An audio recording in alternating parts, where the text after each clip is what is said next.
দূষণ যন্ত্রণা থেকে রেহাই পাচ্ছে না রাজধানী আগরতলাবাসী। বায়ু দূষণ মারাত্মক আকার ধারণ করেছে গত কয়েক বছরে।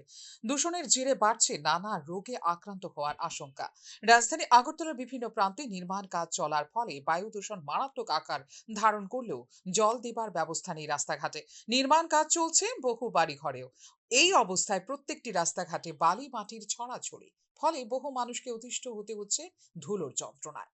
বহু জায়গায় রাস্তার ওপর নির্মাণ সামগ্রী রেখে, এমনকি রাস্তার ওপরে সিমেন্ট বালি মেখে চলছে নির্মাণ কাজ। তাৎপর্যপূর্ণ বিষয় হলো পথ চলতি মানুষের অসুবিধা করে ব্যক্তিগত নির্মাণ চললেও এ নিয়ে কোনো মাথা ব্যথা নেই পুর নিগমের। আগরতলা পুর নিগমের টাস্ক ফোর্স থাকা সত্ত্বেও নীরব দর্শক তারা। অন্যদিকে শহর আগরতলায় যেভাবে খুশি, যেখানে খুশি ফেলে যাচ্ছেন বাড়িঘরের আবর্জনা। প্রায় প্রতিটি রাস্তায় গড়ে উঠেছে অলিখিত ডাস্টবিন।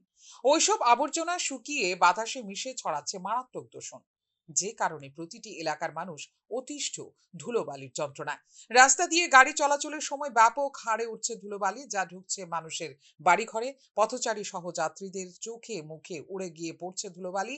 দূষণের জেরে একাংশের দেখা দিচ্ছে শ্বাসজনিত সমস্যা, আর যাদের আগে থেকে হার্ট বা ফুসফুসের রোগ রয়েছে তাদের তো গুরুতর স্বাস্থ্যজনিত সমস্যা দেখা দিতে পারে বলে আশঙ্কা করছেন চিকিৎসকদের একাংশ।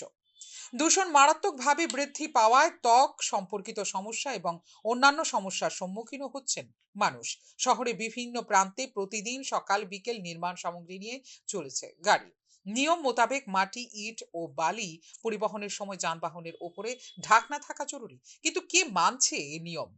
ঢাকনাহীন অবস্থায় ইট বালি মাটি পরিবহনের সময় গাড়ি থেকে বালি ইটের গুঁড়ো মাটি বাতাসের সঙ্গে উড়ে গিয়ে পড়ছে বাইক চালক সহ পথচারীদের ওপর। এতে অনেক সময় ঘটে চলেছে দুর্ঘটনাও। আগে প্রতিদিন সকালে পুর নিগম থেকে শহরের রাস্তাঘাটে জল দেওয়া হতো। ওই জলে রাস্তাঘাটের ধুলো হ্রাস পেত অনেকটাই। এখন দীর্ঘদিন ধরে বন্ধ এই ব্যবস্থা। ট্যাক্স বাড়লেও পরিষেবার মান ক্রমশ কমছে বলে অভিযোগ শহর আগরতলার সাধারণ মানুষের। এক্ষেত্রে প্রশ্ন তোলা হচ্ছে ত্রিপুরা দূষণ নিয়ন্ত্রণ পর্ষদের ভূমিকা নিয়েও। ফিউরো রিপোর্ট, নিউজ নাও।